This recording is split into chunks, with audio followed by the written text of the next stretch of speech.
오늘 네 번째 주제는 분산형 전원입니다.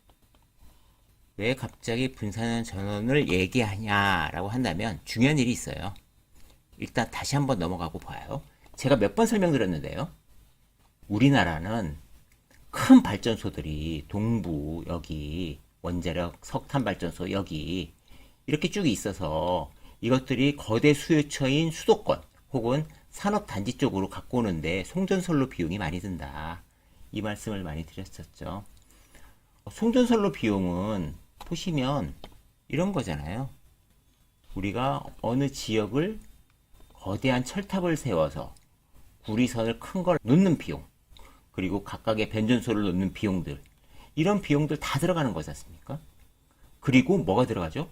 길이가 길면 전송 효율이 떨어지니까 전력 손실이 일어나죠. 우리가 지금도 원전을 이쪽에 짓고 있는데요. 이런 것들을 갖다가 뭐 돌고 돌고 돌아서 전력 개통도를 통해서 우리가 다 공급받고 있는데 지금 점점 더 수도권 과밀되고 있고 우리가 용인 클러스터에 또 제가 몇 번 설명드렸지만 10기가 이상의 전원이 여기에 필요하잖아요. 이 전기들을 어떻게 할 거냐. 앞으로도 마찬가지입니다. 이 전기들을 도대체 어떻게 감당할 수 있냐 우리가. 그런 이야기들입니다. 그것을 해결하기 위해서 작년에 법 하나가 통과됐습니다. 분산에너지 활성화 특별법. 간단히 분산특별법이라고 하고요. 2023년 6월 14일에 공표됐고 24년 6월에 시행합니다. 너가 뭔데? 라고 하면 분산형 전원에 대해서는 제가 몇 번씩 설명을 드렸는데요. 다시 한번 설명을 드리면 이런 거죠.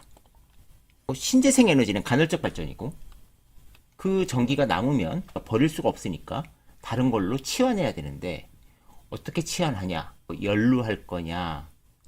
수소로 할 거냐? 파워를 수소로, 파워를 가스로, 뭐 여러 가지 수전해를 할 수도 있잖아요. 이런 여러 가지 것들을 통해서 우리가 에너지를 저장해야 되고 아니면은 ESS에 저장하고 이렇게 저장해야 됩니다. 그렇게 저장된 에너지를 또 꺼내 써야죠. 어차피 우리가 먼 곳에서 이렇게 전기를 받는데 로스가 많이 생기고 점점 더 지역민들이 자기 지역에 고압 전선이 지나가는 것을 반대하고 있기 때문에 원활하지 않습니다. 그러니까 분산 에너지에 어떤 베네핏을 주는 거죠. 어떻게? 분산 에너지 전기 가격을 다른 전기 가격 대비해서 차등을 두면 됩니다. 그러니까 무슨 얘기냐면 분산 에너지를 활성화시키는 방법은 전력 가격에 이익을 주면 되는 거잖아요. 그러니까 그 동네에서 생산해서 그 동네에서 소비되는 에너지들한테는 100원을 받는다면 우리가 외부에서 동해안의 원전이나 아주 멀리서 오는 것들은 고압선도 놔야 되고 감가상각도 돼야 되고 변압기도 놔야 되고 그리고 그 고압선이 지나가는 주민들한테 보상금도 지불해야 되고 그리고 전송 로스도 생기고 이런 거 다 감안해서 더 비싸게 매기자 130, 40원 실제로 그 가치니까 이렇게 한다면 어떤 지역들은 분산 에너지를 적극적으로 수용할 것이고 어떤 지역들은 돈이 많으니까 우리는 그런 혐오시설 필요 없어 라고 할 수도 있습니다. 그래서 분산 에너지법이라는 것은 결국은 전기 가격을 건드려야 되고 분산형 전기에 이익을 주면 됩니다. 그런데 가장 좋은 것 중에 하나는 SMR인데 뭐 스몰 모듈 리액터라고 하죠. 이거는 좀 시간이 걸리잖아요. 그러니까 지금은 당장 ESS도 있을 수 있고 근데 ESS는 뭐죠? 짧은 시간 안에 저장해서 짧게 쓰는 거잖아요. 굉장히 많이 저장하기도 어렵죠. 그러니까 어떻게? 수소가 또 대안으로 나오고 있는 거죠. 그래서 수소라는 것들이 계속 우리가 늘어날 수밖에 없는 겁니다. 더군다나 분산에너지 활성화 특별법을 앞두고 나면 우리가 SMR 그리고 여러 가지 것들이 늘어나게 된다. 이런 겁니다. 그래서 이것을 지금 표로 다시 보시면 송전망이 최소화되고 그리고 탄소 중립이 현실화되고요. 그리고 도시형 건물 상가에서 자체에서 에너지를 조달하고 가정에서도 자체적으로 조달하고 산업은 산업대로 조달할 수 있습니다. 그렇게 하는 게 지금 보시면 수소, SMR, 신재생, EMS는 ESS잖아요. 마이크로그리드는 우리가 얘기했던 전력 효율화.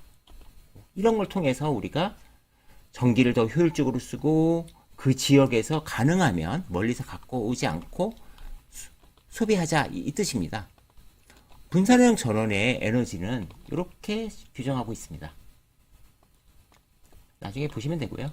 이게 중요한 건 아니고요. 그래서 어쨌든 연료전지, 집단 에너지, 그리고 SMR 다 할 수 있다. 그래서 정부는 요번에 SMR에 더 많은 지원을 하기로 했습니다. 그래서 5년간 4조를 투입하고요. 그리고 작년에 5천억이었는데 올해 5천억을 더 지원하고, 그리고 SMR 특별 산단 지역도 지금 만들려고 하고 있고요. 그래서 일감도 굉장히 많이 주려고 하고 있고 세제 혜택도 주려고 하고 있습니다. 이에 따라서 약간씩 지금 원전 회사들이 오르고 있고요. 제가 원전은 중후장대 사업이라서 한번 방향성이 결정되면 쭉 가는 산업이니까 어느 정도 포트에 담는 걸 고민해 보시라고 한 지가 좀 됐습니다. 자, 그래서 SMR 파운드리 선점해서 K원전 하자는 얘기들이 나오고 있고요. 그런데 원전은 항상 말씀드리지만 장기 프로젝트입니다. 그래서 지금 결정하고 10년 후에 완공되니 지금 설비, 보수, 점검, 이런 시설 관리 회사들보다는 짓는 데 들어가는 회사들이 더 유리하다라고 몇 번 말씀을 드렸습니다. 연료전지는 지금 SK 에코플랜트에서 재밌는 일들을 하고 있는데요. 연료전지가 SOFC가 고온으로 한다고 말씀드렸고 열이 많이 납니다. 그 열을 통해서 흡수식 냉방 시스템을 만들어서 열도 공급하는 거죠. 근데 그 열을 갖다가 히트펌프를 제가 설명드렸을 때 보시면 아시겠지만 반대로 돌리면 히터고 반대로 돌리면 에어컨입니다. 그래서 열 교환기라는 것들은 난방, 냉방을 다 할 수 있다. 그래서 SK 에코플랜트는 SOFC를 통해서 전기뿐만 아니라 냉난방도 지금 제안하고 있습니다. 자세한 사항을 알고 싶으시면 이 텍스트를 멈춤하셔서 읽어보시면 됩니다. 방금 제가 설명드렸던 그런 내용들을 좀 자세하게 해놓은 거고요. 그래서 한번 읽어보시고요.